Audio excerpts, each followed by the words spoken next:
안녕하세요. 저는 곧 40대를 앞두고 있는 30대 직장인입니다. 저에게는 누구보다 소중했던 아빠가 계셨는데요. 아빠는 몇 년 전 암으로 돌아가시게 되었어요. 아빠는 어릴 적 엄마가 돌아가시고 난 후로 홀로 저를 키우셨습니다. 섬세하고 다정하신 분은 아니셨지만 누구보다 저를 위해서 최선을 다하셨고 수많은 결혼 자리도 마다하셨죠. 아빠는 사업체를 운영하고 계셨는데 지역에서는 꽤나 큰 사업체 중 한 곳이랍니다. 그 사업체에서 저는 남편과 만나게 되었어요. 대학을 졸업하고 바로 취업을 하게 된 곳이 바로 아빠가 운영하시는 사업체였죠. 그곳에서 남편은 말단 직원으로 취직이 되어 다니고 있는 상황이었습니다. 처음에는 별로 친하지 않았지만 어느 순간 남편이 저에게 정말 다정하고 따뜻하게 대해주더라고요. 그렇게 마음을 키우던 중 아빠가 저와 남편이 요즘 말하는 썸 상태에 있다는 걸 아시고는 크게 반대를 하셨었죠. 영지야, 내가 연애하는 거는 별로 관여하고 싶진 않다만 재사원은 아닌 것 같다. 왜요? 제가 보기에는 최사원만큼이나 회사 사랑하고 열심히 일하는 사람 드물 것 같은데 왜 그렇게 생각하세요? 맞아. 회사를 위해서는 정말 열심히 노력하고 좋은 사람이지만 사실 네가 이제 연애를 하면 결혼도 생각해야 하는데 재사원네 집안이 그다지 좋은 것만은 아닌 것 같아서 그래. 아빠, 집안까지 다 확인하면서 연애해야 되는 거예요? 아빠 맨날 정략 결혼에 대해서 엄청 반대했으면서 결국 집안이 좋아야 허락한다는 거예요? 아니다. 그런 게 아니고 신중하게 생각하라는 거야. 다른 것도 아니고 같은 회사에서 만나는 건데 한번 소문이 나면 다시 되돌리기도 쉽지 않고 거기다 너는 내 딸이라는 걸 다 알고 있는 상황인데 걱정이 될 수밖에 없잖니. 아빠, 내가 최사원이랑 결혼을 하겠다는 게 아니잖아요. 그냥 연애만 한다고요. 아빠는 웬일인지 연애를 시작하는 것부터 반대를 거세게 하셨어요. 남편에게도 따로 만나 저와 친하게 지내지 않았으면 좋겠다는 말을 하기도 하셨죠. 원래 저의 연애사에 크게 관여를 하지 않으셨던 분이셨기 때문에 의아하기도 했는데 남편의 말을 들으니 아빠로서 걱정이 되시기도 했겠다 싶었답니다.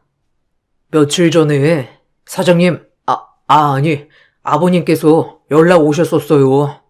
영재 씨랑 친하게 지내지 말라고 하시더라고요. 저희 사이를 어느 정도 아시는 듯 했어요. 아, 그거 신경 쓰지 말아요.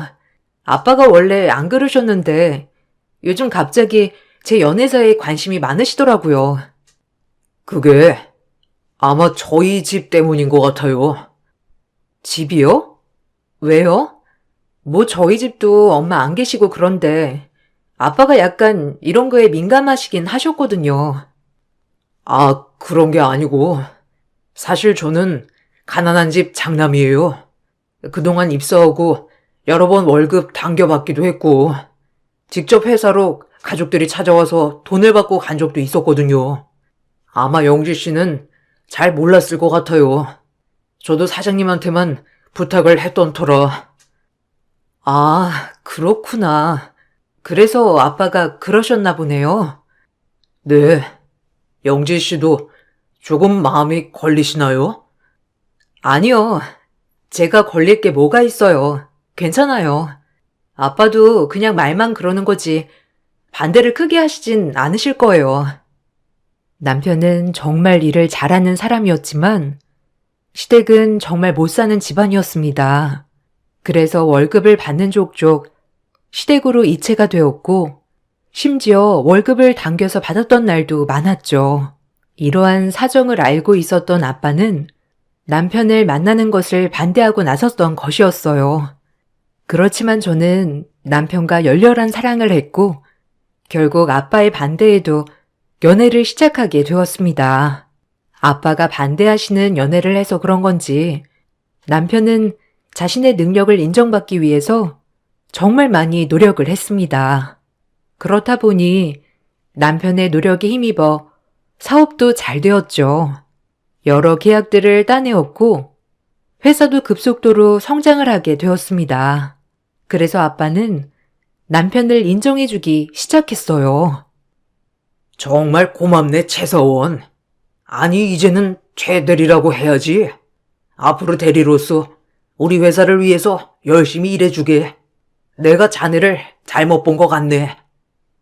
아, 아닙니다. 사장님, 감사합니다. 이렇게 저를 인정해 주신다니 감사할 따름입니다. 앞으로 더 열심히 해서 회사의 보탬이 되겠습니다. 이게 무슨 소리야? 대리라니? 갑자기? 이번에 중요한 계약도 성사시키고 그전에도 몇몇 계약들 다 최대리가 성사한 거잖니. 그래서 이번 승진 시켜주기로 했단다. 와, 동준 씨 대단하네요. 나는 동준 씨 이렇게 열심히 일하는지 몰랐네. 영재 씨 덕분입니다. 사장님께 이렇게 인정을 받으니 저는 너무나 기쁩니다. 사장님이 뭔가? 이제 사적으로 볼 때는 아버님이라고 부르세요. 아, 감사합니다, 아버님. 제가 더 열심히 하겠습니다. 아빠는 남편을 인정해 주었고 파격 승진까지 진행을 하셨습니다. 회사 내부에서는 간혹 남편이 저와 연애를 하게 되면서 사장님의 눈에 들어온 것이라는 말도 있었지만 저와 아빠는 남편이 그만큼의 능력이 있는 사람이란 걸 알고 있었죠. 그렇게 저희는 2년의 연애 끝에 결혼을 하게 되었습니다. 사실 결혼을 하기까지도 순탄하지 않았어요. 첫 번째 문제는 상견례에서 발생했죠. 우리 애들이 같은 직장에 다니고 있어서 저는 그래도 자주 봐왔지만 서로 참 잘 지내고 있습니다. 아유, 그런가요? 뭐, 저희한테 인사도 오지 않고 얼굴도 코빼기도 비추지 않아서 저는 잘 모르겠습니다만. 아유, 서운하셨겠네요. 애들이 일이 바빠 그런가 봅니다. 그래도 앞으로는 다 한 가족으로 자주 뵈면 좋겠네요. 뭐 어쨌든 저야 성에 안 차지만 얘가 저희에 좋다고 하니 허락하는 겁니다. 뭐 신혼집이야 그쪽이 더 잘 사시니 알아서 잘 마련해 주실 거라 생각하고요. 아, 신혼집이야? 두 사람이 알아서 잘 구하지 않을까 싶은데요. 아니 사돈, 넉넉하시다고 들었는데 지금 애들 20대밖에 안 되었는데 도움이 좀 필요하죠. 저희 집은 넉넉한 편이 아니라는 거 아실 테니 사돈께서 도움을 주시는 게 좋을 것 같습니다. 그건 애들과 한번 이야기해 보도록 하겠습니다. 예식장이나 이런 부분은 어떻게 하시는 게 좋으실까요? 뭐 그런 건 상관없습니다. 애들이 다 이쪽 지역에서 일을 하니 이쪽으로 잡아야 하는 게 맞는 것 같네요. 하여튼 저희 애도 아직 어려서 결혼이 좀 이르다 생각은 들지만 뭐 서로 좋다고 하니 어쩔 수 없는 거죠. 상견례 날 시모는 저를 굉장히 못마땅하다는 식으로 얘기를 했어요. 그 모습을 보고 아빠는 결혼은 좀 생각해 봐야 할 것 같다며 저를 말리셨지만 남편은 아빠를 찾아가 시댁 식구들과 마주하는 일을 줄이고 저에게 신경 쓰이게 할 일은 만들지 않겠다고 다짐을 했죠. 아빠는 남편의 약속을 믿고 남편 하나만 보고 결혼을 허락해 주셨습니다. 결혼을 할 때도 결혼식장이며 하객들 접대 음식 모두 최고로 준비를 해 주셨죠. 시댁에서는 저를 마치 아들에게 푹 빠져 결혼을 하는 며느리로 여겼고 그런 시댁 소리에 너무나 황당하고 어이가 없었지만 남편은 결혼식만 끝나면 거의 볼 일이 없다며 저를 달랬습니다. 그렇지만 결혼 후 그게 지켜지지 않았어요. 바로 결혼식 이후에 시모가 아파 쓰러지게 되면서 시댁과의 교류가 시작이 되었죠. 위중하다고 알려졌던 시모는 제가 교류를 하면서 마치 아픈 적이 없었던 것처럼 깨끗이 나았고, 시댁에서는 거의 매주 저희를 불러댔습니다. 예, 너 이번 주말에 와서 밥해서 먹자. 저번에 보니까 동준이 얼굴이 해숙해져서 안 되겠더라. 도대체 밥을 어떻게 해서 해먹이는 거니?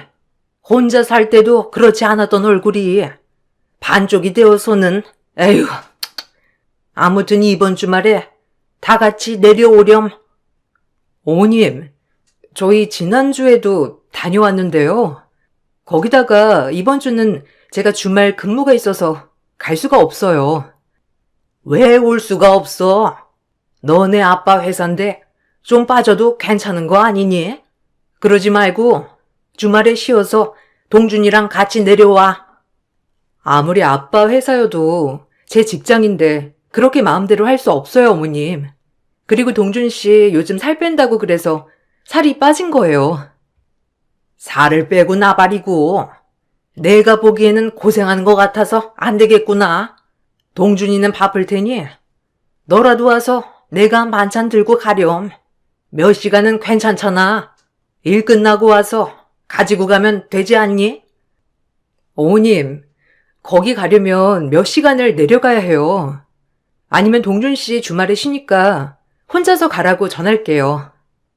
아니, 평일에 종일 일한 애가 어떻게 주말에 여기까지 오니? 네가 후딱 와서 가지고 가면 되지. 그리고 반찬값은 잘 챙겨서 오거라. 그렇게 알고 전화 끊으마. 저도 남편과 똑같이 일을 하는 사람이었지만 시댁에서는 제 일은 대수롭지 않게 생각을 했어요.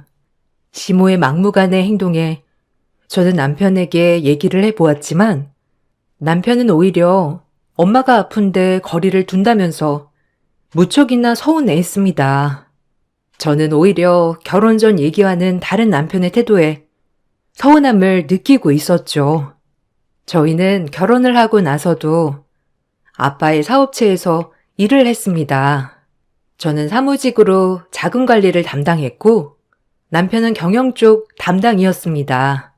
회사는 사전 결제가 없이는 회사 자금을 사용하지 못했었는데 어느 순간 남편이 그런 시스템을 무시하고 개인적으로 카드를 사용하기 시작했어요. 처음 개인적으로 카드를 사용했을 때에는 남편도 착각을 했다며 얘기를 했지만 그게 반복되었죠. 동준 씨, 회사 카드 이렇게 쓰면 안 돼. 이게 다 기록에 남아서 나중에 문제 생긴단 말이야. 에이, 뭐 어때? 몇십만 원 내가 그냥 사용한 것도 아니고 그냥 조금 쓴 거일 뿐이잖아. 그냥 출장 비용 처리하면 되지. 뭐가 문제야? 아빠가 대표로 있긴 하지만 지금은 어엿한 중견 회사고 이사들도 있는데 이런 거 하나하나 문제가 되면 큰일이야. 그러니까 개인적으로는 쓰지 않았으면 좋겠어. 아니 무슨 몇만 원 가지고 그래. 알았어. 내가 처리할 테니까 걱정하지 마. 일단 내가 정리를 할게. 당신 월급에서 비용 처리를 하면 되니까. 무슨 월급에서 제한다고 그래? 기분 나쁘게. 그냥 나중에 처리하면 되지. 바쁘니까 이런 사소한 걸로 전화하지 마. 남편은 오히려 개인적으로 쓴 돈이 얼마나 되냐며 기분 나빠했습니다.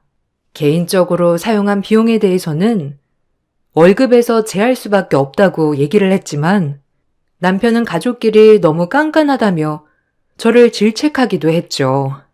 신혼 초이기도 했고 아빠가 아시면 큰일 나지 싶을까 싶어서 남편에게 주의를 줬지만 남편은 시간이 지날수록 더 심하게 사용을 하기 시작했어요.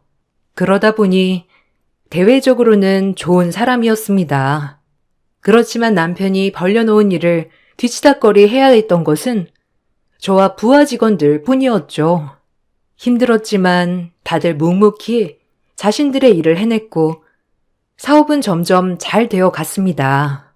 그렇지만 그 공은 남편에게 더 많이 가게 되었죠. 아유, 최서방. 요즘 사업이 정말 탄탄대로야.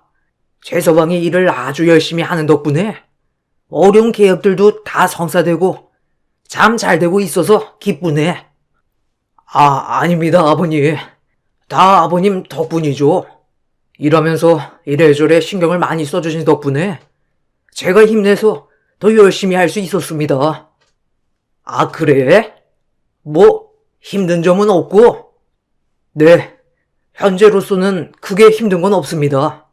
아직까지 제 뒤를 따라와줄 후배가 없다는 게 좀 아쉽긴 하지만, 그런대로 잘 버티고 있습니다. 어머, 당신 무슨 그런 말을 섭섭하게 해? 당신 후배 직원들 들으면 너무 서운해하겠네. 아빠, 남편 파트 직원들도 정말 열심히 하고 있어요. 그러냐? 상사가 잘 움직이니 부하 직원들도 잘 하는 거겠지. 어쨌든 열심히 일해줘서 고맙네. 남편은 아빠와 만날 때마다 자신이 정말 열심히 일을 하고 있음을 어필하였고, 성과를 봤을 때에도 긍정적인 성과들이 이어지다 보니 아빠는 남편을 전적으로 믿게 되었습니다. 그러다가 결혼 7년 차가 되던 해, 아빠는 갑작스럽게 암에 걸리시게 되었어요. 발견이 너무 늦어 몸 이곳저곳에 전이가 되었고 시한부 선고를 받게 되었습니다. 서둘러서 주변 정리를 시작하셨는데 다른 것보다 회사 때문에 걱정이 많으셨죠. 영지야, 이렇게 되고 보니 자녀 한 명은 더 나을 걸 그랬나 보다. 우리 영지, 아빠마저 가고 나면 외로워서 어쩌나. 아빠, 그니까 힘내서 치료 좀 더 받아보자. 회사는 이제 걱정하지 말고 이사회에서 알아서 할 거야. 아니다. 그래도 가기 전에 회사 정리도 해야지. 아빠가 회사 사장직에 동준이 추천을 해보려고 하는데 너는 어떻게 생각하니? 지금까지 열심히 일도 하고 5년 동안 성장한 것만 보더라도 많이 성장을 했는데 이사들도 다 동의하지 않을까 싶다. 아빠, 그건 나중에 생각해도 돼. 지금부터 고민하지 않아도 되니까 너무 걱정하지 마. 아니야. 아빠 가고 나면 회사에서 근무하는 것도 간당간당 할 수도 있는데 그냥 갈 수 없지. 가기 전에 정리를 제대로 하고 가야 될 것 같아. 어떤 마음인진 알겠어. 그렇지만 아직 사장 자리까지 오르기에는 아직 너무 이른 건 아닌가 싶기도 해. 아니다. 최서방 열심히 일했고 나만큼이나 회사에 열정도 많으니 잘 해낼 거다. 그리고 최서방이 사장직에 올라야 너도 편할 거 아니냐. 내가 잘 말해서 정리해보마. 아빠는 남편에게 사장직을 물려주고자 했어요. 물론 남편이 일을 잘하기도 했지만 혹시나 혼자 남을 저를 위해서라도 그게 나을 것이라 생각을 했었죠. 그렇게 아빠는 남편에게 사장직을 물려주고 얼마 뒤 돌아가시게 되었습니다. 큰 슬픔 속에서 장례를 치르고 난 후부터 남편의 태도는 매우 이상했습니다. 다시 복직을 하려고 보니 전에 있었던 부사장 자리에 다른 누군가가 오게 되었다는 걸 알게 되었죠. 이름을 보니 남편의 오랜 여자 지인이었어요. 결혼 전부터 남편과 몇 번 만난 적이 있어서 알고 있었는데 갑자기 부사장 자리에 오게 되었던 것이죠. 당신 이번에 부사장직에 김미영 씨 올렸어? 왜? 우리 회사 사람도 아니었는데 갑자기 이렇게 올린 이유가 뭐야? 그거? 미영이가 전에 다니던 회사에서 그만두었더라고. 안 그래도 걔 일 정말 잘해가지고 우리 회사에도 필요할 것 같다 생각을 했는데 마침 일도 그만두었다고 하고 그래서 우리 회사로 부르게 되었어. 아니, 아무리 그래도 부사장직이라니 너무 과분한 거 아니야? 과분하긴 무슨. 미영이 전 회사 멀쩡히 다니면서도 스카우트 제의 여러 곳에서 받았던 애야. 무엇보다 우리 회사에 필요한 인재고 원래 있던 부사장은 일도 제대로 못하고 성과도 없었잖아. 근데 미영이는 이번에 우리 회사 오면서 계약도 같이 가지고 오는데 이것만큼 좋은 게 어디 있어?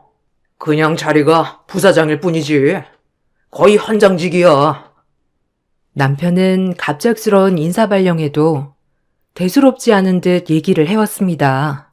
아빠를 보내드리고 출근을 하는 날, 저는 사장실로 올라가고 깜짝 놀랐죠. 바로 남편과 그 여자가 사장실에서 다정하게 스킨십을 하는 장면을 목격하게 된 것이었습니다. 뭐야? 당신, 이게 뭐야? 지금 뭐 하자는 거냐고? 왜 두 사람이 그렇게 다정하게 붙어 있어? 지금 내가 생각하는 게 맞아? 아이씨, 빨리 들켰네. 그래도 한 달은 더 갈 줄 알았는데 아무튼 이렇게 들키게 되었으니 어쩔 수 없지 뭐. 나 미영이랑 만나고 있어. 뭐? 두 사람 만나고 있다고? 근데 왜 이렇게 당당한 건데? 당당하지 않을 이유가 뭐가 있지? 당신이랑은 이미 애정도 없고 뭐 이혼 원하면 해줄게. 서류 쓰고 와. 지금 장난하는 거야? 아빠 돌아가신 지 얼마나 되었다고 이런 짓을 하고 있어? 아, 아버님? 뭐 돌아가신 지 얼마나 되었건 상관없지. 이미 내가 사장인데 여기서 소란 피우지 말고 당신 자리로 돌아가. 뭐? 당신 당장 나가. 이거 노리고 아빠한테 사장직 받은 거야? 무슨 소리야? 사장직 준 건 니네 아빠지. 내가 달라고 한 것도 아닌데 왜 억울한 척해? 억울하면 지금 하고 있는 일도 내려놓아야지. 솔직히 당신은 태어날 때 사장딸로 태어나서 바로 여기 취직한 거 아니야? 그것만 보면 열심히 공부해서 취직한 사람들한테는 당신이 더 너무하지. 어쩜 그렇게 뻔뻔하게 얘기할 수 있어? 정 일하고 싶으면 120 받고 청소나 해. 그건 허락해 줄 테니까. 난 할 얘기 다 했으니 이만 나가봐. 남편은 상간녀와 회장실에서 부둥켜 안고 저를 보면서 비웃었습니다. 그때의 그 모습을 아직도 잊을 수가 없네요. 저는 그들에게 복수를 하고 싶었죠. 아무것도 모르고 회사에 충성하고 저에게 잘해주었던 남편을 믿고 사장 자리를 넘겨주었던 아빠에게 미안해서라도 저 두 사람에게 나락을 맛보게 하고 싶었습니다. 어떻게 해야 할까 고민을 정말 많이 했어요. 사실 이미 넘어간 자리에 대해서 취소를 할 수 있었던 것도 아니었기 때문에 이런저런 정보들을 많이 알아보게 되었죠. 그러다가 남편이 그동안 회사 자금을 개인적으로 사용하고 있었다는 것을 떠올리게 되었습니다. 이에 대한 자료를 만들어 저는 이사회를 소집했습니다. 안건은 현 사장의 횡령으로 인한 사장직 해임건이었죠. 그 사실을 알고서는 남편은 저에게 발악을 한다며 비웃었어요. 당신 참 재밌게 사네. 내가 그렇게 사장 자리에 오른 게 꼴보기가 싫었나? 아님 자기 자리라고 생각해서 끌어내려야 한다고 생각했나? 당신 그동안 나와 아빠를 기만하고 했던 행동들 다 용서하지 않을 거야. 이사에 소집했고 이미 당신이 잘못한 것에 대한 증거는 차고 넘쳐. 내가 뭘 잘못했길래? 나는 회사 성장을 위해서 이리 뛰고 저리 뛰었는데 그런 나에게 누가 뭐라고 하겠어? 그 잘난 당신 아빠도 결국에는 성과 보고 나한테 사장직 준 거 아니야? 뭐 눈 감으시고는 땅을 치셨겠지만 말이야. 뚫린 입이라고 아무 말이나 뱉어대기는. 당신 성과도 다 당신만 해온 거 아니야. 당신 부하 직원들 밤낮 없이 당신이 싸지른 똥 치우느라 고생했어. 묵묵히 일하면서도 당신이 상사니까 참아온 거라고. 그런데 이런 식으로 사람 뒤통수를 쳐? 당신 똥 내가 다 품어주려고 했는데 안 되겠네. 이제는 당신이 다 감당해. 뭐, 맘대로 해봐. 하나도 겁나지도 무섭지도 않으니까. 이제는 당신 편 들어줄 사람도 없는데 어떻게 하려고 그래? 남편은 저의 계획이 제대로 이루어지지 않을 것이라고 생각했지만 사실 남편과의 전쟁 사실을 알고 나서 남편의 부하 직원들 중 몇몇이 연락을 해왔습니다. 그동안 제가 신경을 쓰지 못한 사이 남편은 여전히 회사 돈을 개인적으로 사용하고 있었죠. 처음에는 남편이 부정행위를 한다는 걸 모르고 있다고 생각했던 직원들이 그 사실을 저에게 말해주려고 연락을 해왔지만 나중에 제가 외도 사실도 알고 있고 남편의 직책을 해임하고자 한다는 사실을 알고서는 적극적으로 도와주겠다는 말을 해왔습니다. 정말 감사합니다. 감사함을 표현해야 할지 모르겠네요. 그래도 같이 수년간 일했던 상사인데 이렇게 해도 괜찮으실까요? 네, 저희 직원들은 모두 한마음입니다. 솔직히 저희가 이제야 이렇게 저희 뜻을 밝히는 게 늦은 건 아닌가 고민도 많이 했습니다. 전 사장님께서 살아계실 때 얘기를 했더라면 지금 상황은 있지 않았을 텐데요. 오히려 저희가 아쉽죠. 네, 감사합니다. 안 그래도 증거들을 찾고 있었는데 최근에도 개인적으로 쓴 내역이 생각보다 많네요. 네, 아마 사장직을 받고 나서부터 더 심해진 것 같습니다.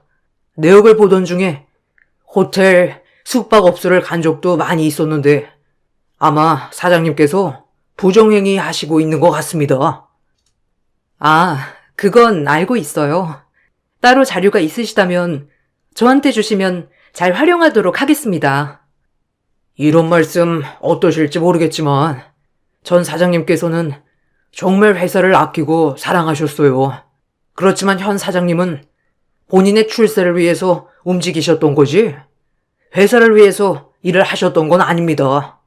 어쨌든 성과로 본다면 현 사장님의 성과가 높지만 사실 그 내막은 회사를 위한 건 아니었다는 거죠.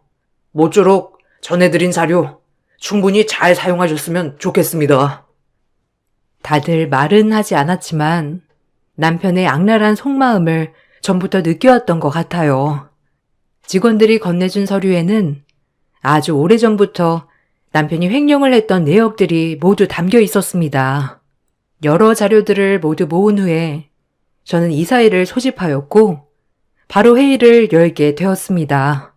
남편은 사적으로 돈을 사용한 적이 없다고 주장하였지만 이미 자료는 충분한 상황이었습니다. 결국 남편은 사장직을 내려놓게 되었어요. 거기에 부사장 역시 대표직에서 해임이 되었죠. 남편은 부당한 처우라며 항변을 하기 시작했습니다. 저에게 와 협박도 일삼았죠. 당신 참 기분 좋겠네. 남편 이렇게 끌어내리니까 기분이 어때? 그간 열심히 노력했는데 이따위 대접을 하다니 참 웃긴다. 당신이 뭘 노력을 했지? 성과? 알고 봤더니 그 계약들 거의 직원들이 따는 계약이던데? 거기다가 숟가락만 얹어놓고서는 자신이 한 계약이라고 해? 무슨 소리야? 그 계약들 나 없었으면 성사되지도 않았다고. 내가 얼마나 접대를 많이 했는데. 그래. 당신은 접대하면 모든 사업이 다 된다고 생각을 했지. 그 더러운 생각 때문에 당신 곁에 남아있는 사람이 없는 거야. 알아? 더럽기는. 사업하려면 접대는 필수야. 무슨 소리 하는 거야? 유유상종. 끼리끼리라는 거 모르나? 더러운 당신 곁에 더러운 사람만 있는 거지. 그런 편협한 사고로 사장직이라는 게 잘도 어울리겠다. 뭐? 당신 정말 말 다 했어? 이게 진짜 오냐오냐 하니까 네가 최고인 줄 알아? 아니, 다 안 했어. 당신 사장직 내려놓은 것부터 스타트지. 지금 끝나면 너무 쉽지 않아? 당신한테 이혼 청구했고 상간녀 청구도 진행했어. 거기다가 횡령에 대한 민사도 진행하고 있으니 이제 다 뱉어낼 각오하라고. 저는 남편을 차근차근 밟아줄 계획을 세웠습니다. 먼저 남편과 상간녀에게 부정행위에 대한 위자료 청구를 진행했어요. 남편은 오랜 친구일 뿐 부정행위를 하지 않았으며 오히려 저에게 의부증이 있다고 주장을 했죠. 그렇지만 회사 내에 설치된 CCTV 블랙박스, 거기다가 남편과의 통화 내역 중에서 두 사람의 부정행위 사실이 드러나게 되면서 어렵지 않게 청구가 받아들여지게 되었습니다. 녹음이라니? 이건 불법적인 거 아니야? 어떻게 사적인 대화를 다 녹음할 수가 있어? 당신 이거 불법이야. 사장이었던 사람이 이런 것도 모르고 사장 자리를 탐냈어? 타인의 대화를 녹음하면 불법이지만 자신이 포함된 대화는 그렇지 않다고. 멍청하면 조용히라도 있지. 창피하게 입 나불대지 말고. 뭐? 입 나불? 당신 진짜 더러운 싸움 해보자는 거야? 그래, 더러운 싸움 한번 해봐. 당신 그러고 보니 더러운 게 정말 좋아하잖아. 그지? 외도하는 것도 좋아하고 참 더러운 거 좋아해. 그지? 두 사람의 부정행위가 인정되면서 저는 남편과 상간녀에게 위자료 2천만 원씩 배상을 받게 되었습니다. 여기에 재산 분할 역시 기존에 살고 있던 집이 결혼 전 아빠에게서 증여를 받았던 재산이라 분할 대상이 되지 않았고, 이후에도 남편이 투자로 인하여 재산을 탕진한 내역을 통해서 재산 분할을 좀 더 저에게 긍정적으로 이끌 수 있었죠. 남편은 위자료 청구와 함께 횡령에 대한 민사까지 들어오게 되면서 전 재산을 모두 탈탈 털어야만 했습니다. 그럼에도 불구하고 정리가 되지 않았고 저는 남편의 계좌들을 가압류 신청하게 되었죠. 남편이 일을 하게 되면 바로 회사로 연락해 월급 압류를 요청하였고 남편은 일하는 족족 배상을 해야 했습니다. 이것은 상간녀도 마찬가지였어요. 어느 날 남편은 이런 상황이 버거웠는지 저에게 전화를 해 폭언을 쏟아놓기도 했습니다. 야, 네가 그렇게 잘났어? 네 아비는 나 인정해줬는데 그게 그렇게 배 아팠냐? 네가 그러니까 이혼한 거야. 내가 그래서 바람 피운 거라고. 저기 착각하지 마. 아빠는 당신이 잘나서 사장직 준 거 아니니까. 당신 그동안 당신 노력에 비해서 과분한 거 얻었었잖아. 그냥 다시 당신 자리로 돌아간 거라고 생각하면 돼. 내 자리? 내 자리는 여기가 아니지. 이건 당신이 날 끌어내려서 오게 된 거고 내가 언제까지 이렇게 바닥에만 있을 것 같니? 뭐 힘써서 한번 올라와 봐. 그게 되나 안 되나 한번 보자. 이렇게 나한테 말할 정신도 있고 여유롭나 봐. 뒷주머니 차고 있으면 잘 지켜. 내가 다 쏙쏙 가지고 갈 테니까.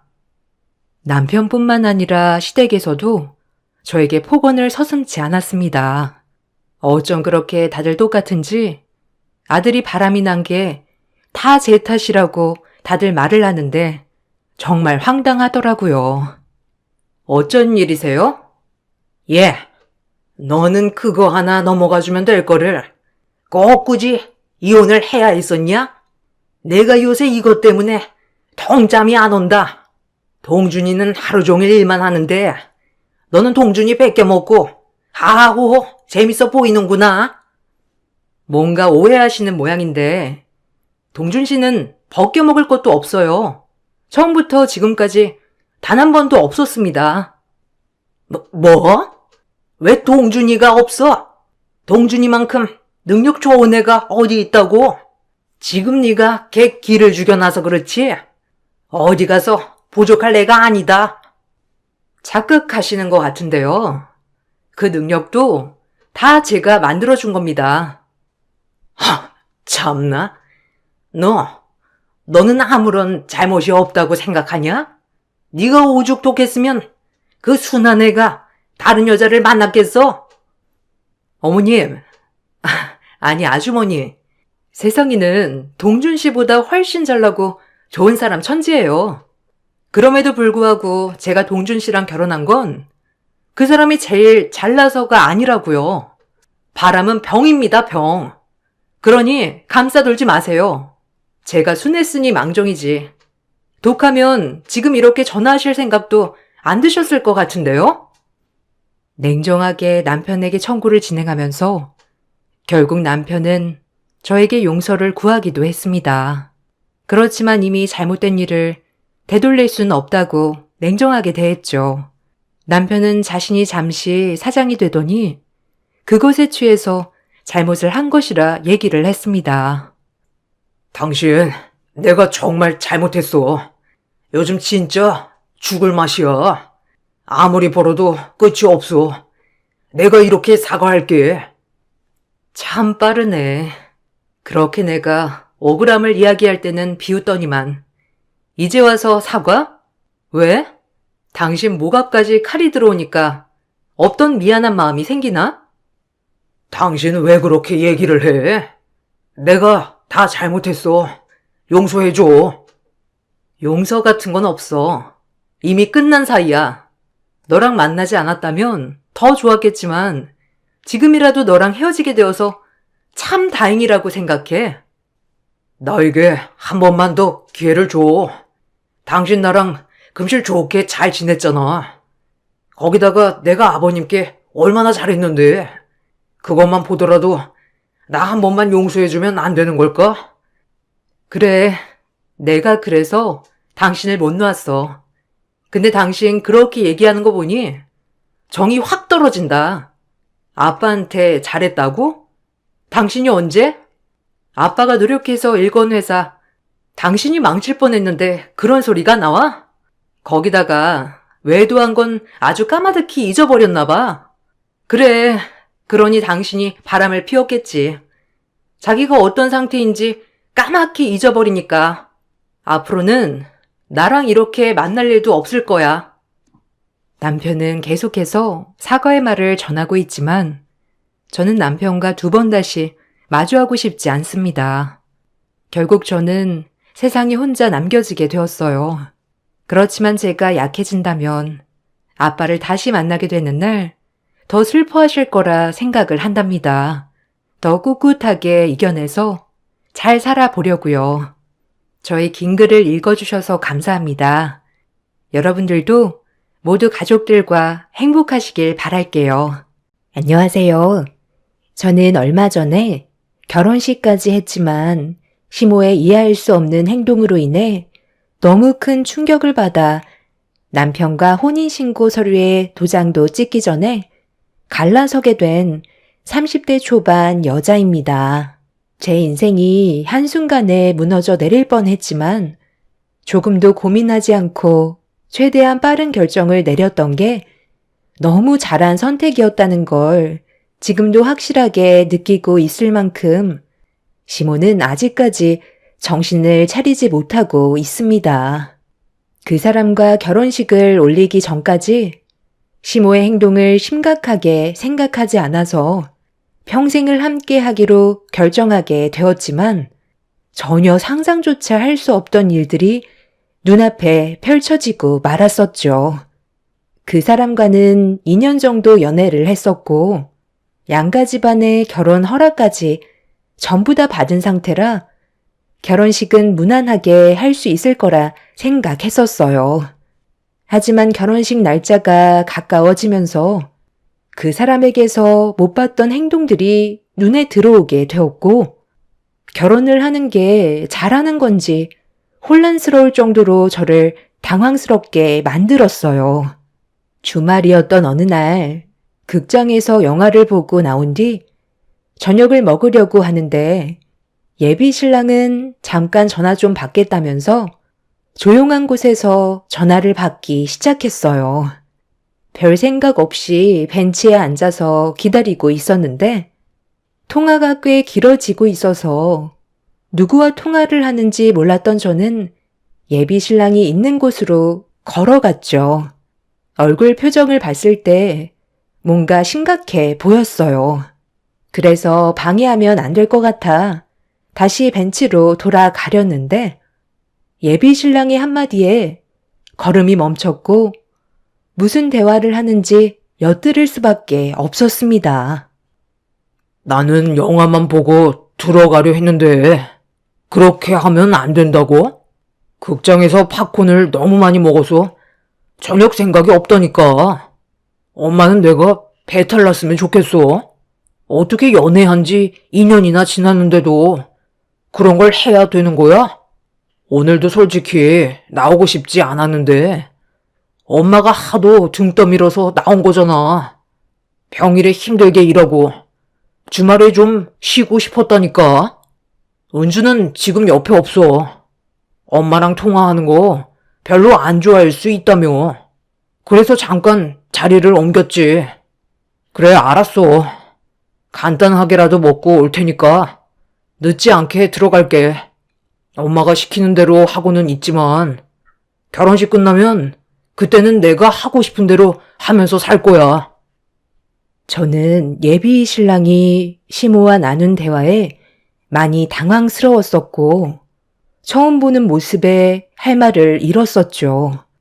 저와 데이트하는 걸 좋아하는 줄 알았는데 어쩔 수 없이 등 떠밀려서 나온 것 같은 예비 신랑의 행동에 실망을 많이 했었고 제가 몰래 듣고 있었다는 걸 알지 못하던 예비 신랑은 저에게 따뜻한 미소와 함께 뭐가 먹고 싶은지 물어봤어요.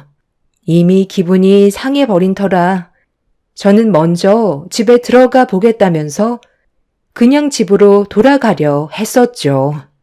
그 사람은 분위기를 파악했는지 제 팔을 붙잡으면서 무슨 이유 때문에 그러냐고 물어보길래 제가 알던 모습이 아닌 전혀 다른 이중적인 모습을 보게 된 터라 대화조차 나누고 싶지 않았습니다.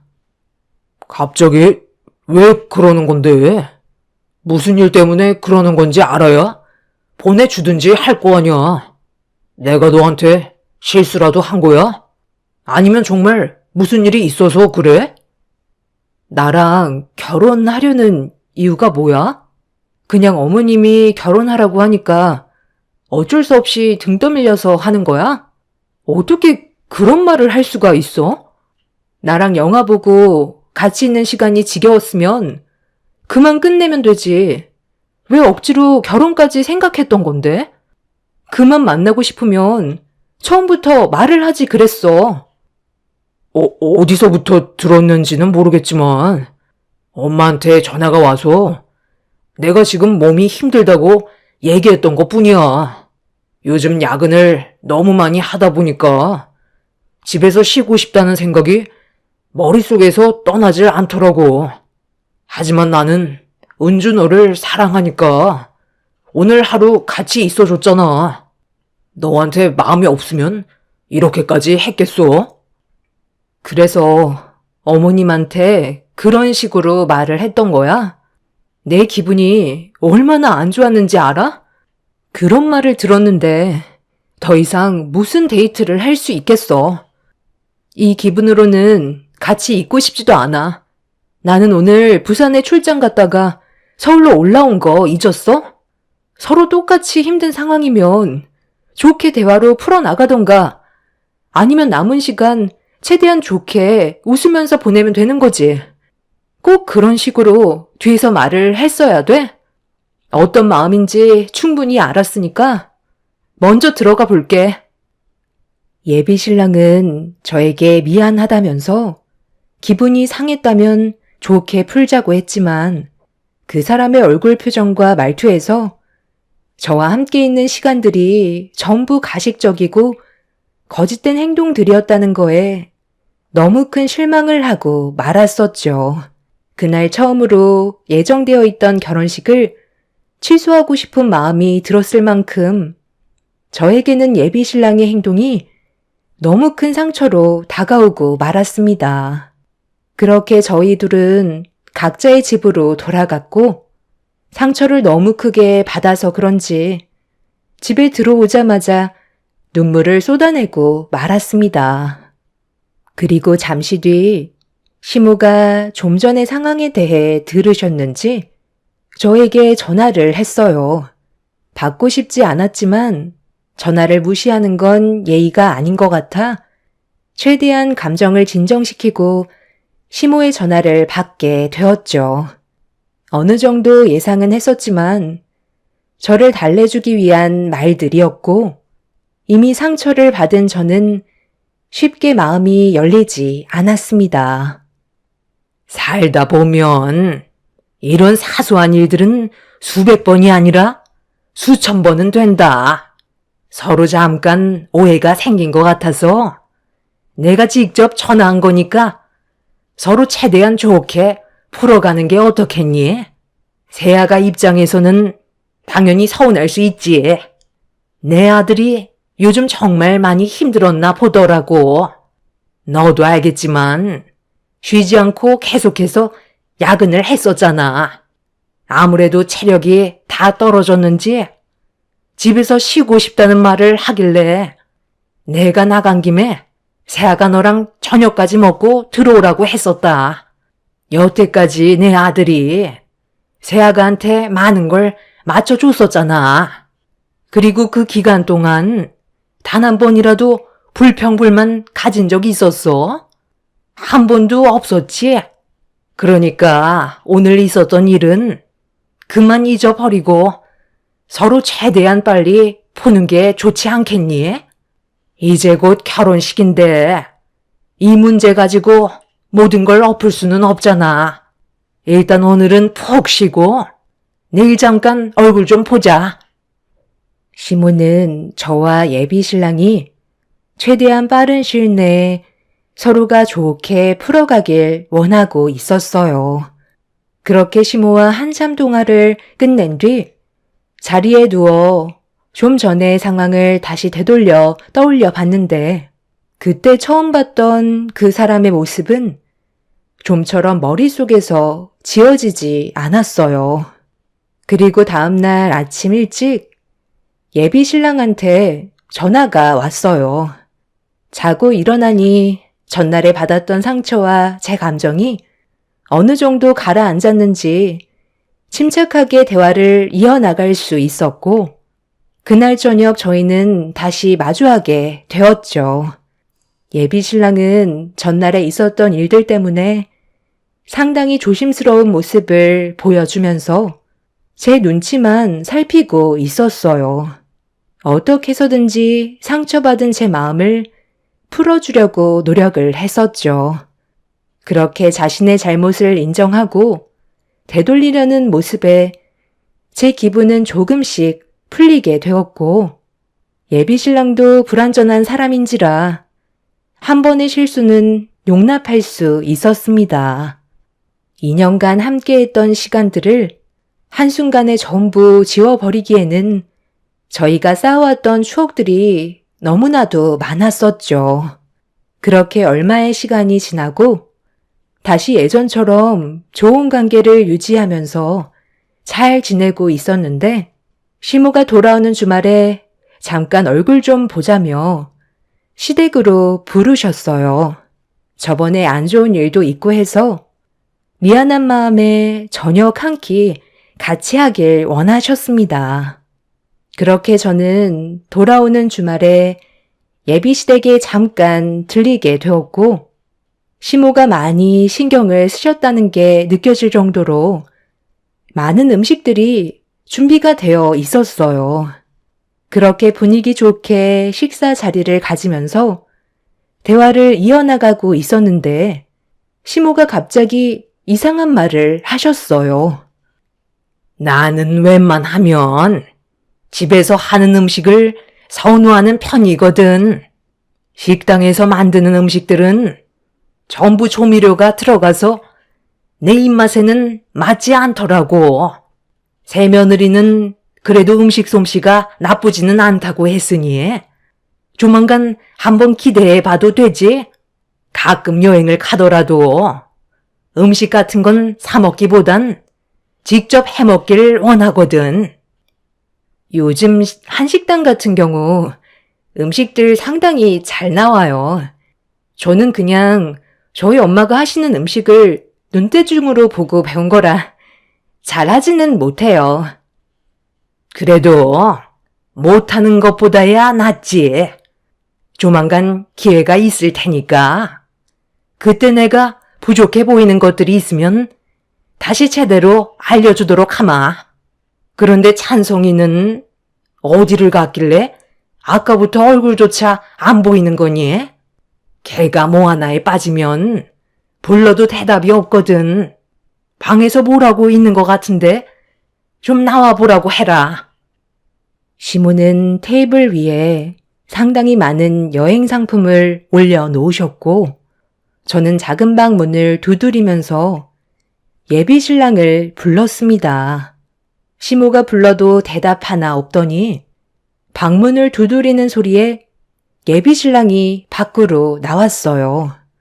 그런데 양손 가득 무언가를 가지고 나왔고 거실 테이블에 턱하니 올려놓았습니다. 방 안에서 가지고 나왔던 건 전부 다 여행 패키지 상품이었어요. 예비 신랑은 신혼여행을 어디로 갈지 확실하게 정하지 않아서 고민 중이라며 이상한 말을 늘어놓고 있었습니다. 신혼여행, 우리 벌써 정하지 않았어? 그때 하와이로 떠난다고 결정한 것 같았는데? 그래서 예약까지 전부 다 했었잖아. 설마 그걸 잊은 건 아니지? 그거 내가 취소했어. 하와이 말고 좀 더 좋은 곳으로 가는 게 좋을 것 같아서. 엄마가 그러는데 하와이는 덥기만 하고 비도 많이 내린다고 다른 쪽으로 알아보는 게 좋겠다는 의견을 주셔서 여러 군데 알아보니 꽤 괜찮은 곳이 많더라고. 은주 너는 하와이가 가고 싶은 거야? 한 번뿐인 신혼여행을 망칠 수는 없잖아. 우리 엄마 말 들으면 자다가도 떡이 생긴다니까. 하와이야, 나중에 시간 될 때 가도 되니까 최대한 날씨에 영향을 안 받는 곳으로 가는 게 좋을 것 같아. 그래서 오늘 저녁 먹자고 한 것도 이런 문제를 해결하고자 부른 거니까 같이 의견 좀 내봐. 그리고 우리가 금전적으로 여유가 있지는 않잖아. 그래서 나는 다낭 쪽으로 가고 싶은데 가격도 저렴해서 훨씬 이득되는 부분이 많을 것 같거든. 음식도 우리 입맛에 맞을 것 같고 엄마도 나랑 의견이 비슷해. 그래, 나도 해외여행은 몇 번 안 가봤는데 그쪽이 나랑은 취향이 맞더라고. 음식 맛도 괜찮고 그래서 너희들도 무리 없이 갈 것 같아서 내가 추천했다. 네? 저는 신혼여행을 하와이로 가게 될 줄 알고 벌써 준비가 다 끝났는데요. 저한테는 한마디 상의도 없이 예약을 취소했다고 해서 지금 너무 당황스러워요. 무슨 생각하는지 알겠는데 이게 당신 혼자만 걸려있는 문제가 아니라서 그래. 한번 결정해서 요금을 전부 다 지불하면 그땐 되돌릴 수 없는 거잖아. 우리가 경제적으로 여유가 많이 모자란 것도 아니고 하와이로 신혼여행을 가는 게 부담될 정도는 아닌데 갑자기 바꾼 이유가 어머니께서 추천해서 바꾼 거야? 그렇긴 한데 은주 너의 의견도 들어봐야 되잖아. 내가 원하는 대로 결정할 수는 없으니까 여기 준비되어 있는 여행 상품 한번 봐봐. 마음에 드는 게 있으면 다시 의논해 보면 되지. 일단 우리 엄마 생각은 베트남 다낭 쪽으로 신혼여행 계획을 세우는 걸 원하고 계셔. 내가 생각해도 그게 제일 좋을 것 같기도 하고. 거기가 사람들도 좋고 가격 대비 싸게 놀다 올 수 있는 곳이라 돈도 절약할 수 있으니 얼마나 좋냐. 절대 후회할 일 없을 테니 내 말을 듣는 게 좋을 거다. 예비 신랑은 저와 한마디 상의도 없이 신혼여행지를 취소했다는 거에 너무 당황스러웠어요. 오로지 시모가 시키는 대로 움직이고 있는 그 사람의 행동들이 이해할 수가 없었죠. 테이블 위에 올려놓은 여행 상품들은 전부 다 마음에 들지 않았었고, 왜 하필 베트남 다낭으로 신혼여행을 잡았는지 알 수 없었습니다. 금전적으로 여유가 없다면 말을 안 하겠지만, 충분한 자금이 있는데도 계속해서 잠깐 다녀오는 여행인데 너무 비싼 거 아니냐고 하와이는 가고 싶지 않다는 의견을 강하게 내비쳤어요. 시모까지 반대 의견을 내세우다 보니 무슨 말을 해야 될지 몰라 결국 입을 다물고 있었습니다. 예비 신랑과 시모는 뭐가 좋은지 서로 여행 스케줄까지 잡아놓고 있었습니다.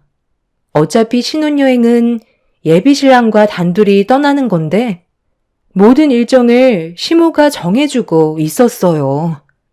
그 자리에서 제가 반대를 하게 되면 분위기가 안 좋아질까봐 저는 침묵을 유지하고 있었는데 예비 신랑의 한마디에 어이가 없어서 멍하니 바라볼 수밖에 없었네요.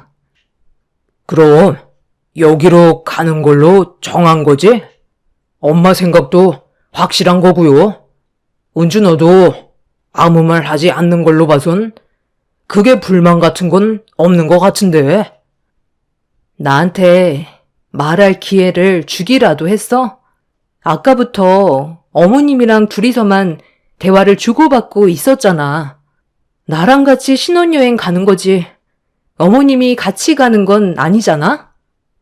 아이, 그렇긴 한데 우리 엄마 의견도 중요하니까. 해외여행 잘못 다녀오면 돈만 날리고 후회만 하게 되잖아. 그래서 좀 더 신중하게 결정하려고 했던 것뿐이야. 그래, 너희가 어디를 가든 그건 나한테 크게 중요하진 않지만 신혼여행을 굳이 비싼 돈 들여가면서 갈 필요가 없다는 거야. 그 돈이면 나중에 너희들이 필요한 걸 사는 게 훨씬 더 이득이라니까. 며느리가 한마디 상의도 없이 결정해서 많이 서운한가 본데 그쪽으로 가면 후회할 일은 없으니까 한번 다녀와 봐라. 시모가 신혼여행을 가는 것도 아닌데 모든 걸 전부 결정하셔서 제 기분이 별로 좋지는 않았어요. 결혼식장도 시모가 중간에 변경을 해서 애를 많이 먹었었죠. 저는 기분이 이미 상해 있었는데 예비 신랑과 시모는 뭐가 그리 기분이 좋은지 상당히 들뜬 모습을 보이고 있었습니다. 더 이상 할 말이 없던 저는 집에 가는 게 좋을 것 같아 자리에서 먼저 일어났어요. 시모는 저를 보더니 집에 들어갈 거냐고 예비 신랑 보고 집까지 바래다 주라며 여행 상품 팸플릿을 들고 방으로 들어가셨습니다. 그렇게 예비 신랑 차에 올라타 집으로 가고 있었는데 집 안에 있었을 때의 상황이 너무 답답해서 단둘이 있었을 때 한마디 하려 했는데 갑자기 예비 신랑이 시모에게 전화를 걸었어요. 제가 옆에 있는 걸 모르는 건지 아니면 개념이 없는 건지 이상한 질문을 던지면서 시모가 시키는 대로 행동을 하고 있었어요. 그럼 집 앞까지 데려다 주라는 거죠? 기분이 많이 상한 것 같으니까 열 좀 식히게 근처 아이스크림 가게에 잠깐 들리라고요? 네, 그거 말고 또 해야 될 건 없어요? 그것만 하면 될 것 같은데. 새며느리가 술 한잔 하고 싶다면 집 근처에서 술 마시고 대리 불러오면 될 거다. 아마 신혼여행 일정이 바뀌어서 많이 서운해하는 것 같으니까 네가 잘 좀 설명해주고 여행 상품은 내일 바로 결제하면 될 것 같다. 그럼 새며느리 잘 좀 챙겨주고 이따가 다시 얘기하는 걸로 하자. 잔성 씨는 이럴 거면 도대체 왜 나랑 결혼하겠다는 거야? 그냥 어머님이 시키는 대로 하면서 살면 되잖아. 내 의견은 조금도 생각해 주지도 않고 무조건 어머님 의견만 듣는데 그건 좀 너무한 거 아니야? 지금까지 이래 왔던 거야? 나랑 만날 때마다 어머니한테 전화해서 조언을 구한 거냐고. 아니, 그게 아니라 나는 좀 더 현명한 방법을 찾기 위해 엄마한테 조언을 구한 것뿐인데 잘못된 건 아니잖아? 은주 너도 부모님께 의견을 물어보지 않아? 나도 최대한 좋은 쪽으로 선택하고 싶어서 결정한 거니까 너무 안 좋게만 보려고 하지 마. 이게 다 너를 위해서라고. 대화하다 보니까 벌써 도착했네. 오늘 술은 안 마실 거지? 그럼 내일 다시 연락할게. 여행 계획이 좀 틀어진 거 가지고 기분 나쁜 건 아니지? 아마 절대 후회할 일은 없을 거니까 걱정하지 마. 예비 신랑은 제 말을 듣는 것보다 시모의 말에 더 많은 영향을 받고 있었어요. 이런 상황을 제가 어떻게 받아들여야 할지 너무 혼란스러웠었죠. 그날 집에 들어와서 많은 고민을 가지게 되었고, 앞으로 어떻게 살아가는 게 현명한 방법인지 알 수가 없었습니다. 날이 가면 갈수록 눈에 보이는 단점들이 장점보다 많이 있는 것 같아 결혼에 대해 진지한 고민을 안 할 수가 없었어요. 신혼여행 잠깐 다녀오는 거 예비 신랑이 말하는 대로 따라갈 수 있었어요. 제가 중요하게 생각한 건 저와 한마디 상의도 없이 취소를 한 거였고, 제 말보단 시모의 말에 더 크게 움직였다는 거였어요. 앞으론 예비 신랑은 시모가 내세운 의견을 결정하게 되는 그런 상황들이 계속 될 텐데, 그렇게 된다면 부부싸움은 안 봐도 뻔해 보였습니다. 이러지도 저러지도 못하는 상태에서 심각하게 고민을 하고 있다 보니 어느새 결혼식이 오고 말았어요. 결혼을 하고 나선 저와 함께 살게 될 테니 시모에게 조언을 구하기보단 저와 함께 모든 상황을 헤쳐나가게 될 거라는 믿음 하나로 예정되어 있던 결혼식을 올리게 되었고, 저희는 그날 당일 곧바로 신혼여행을 가기 위해 서둘러 준비를 하고 떠나게 되었습니다. 원래 다음날 가고 싶었지만 결혼식 이후 다른 날은 일정을 잡을 수가 없어서 당일 바로 신혼여행을 떠나야만 했어요.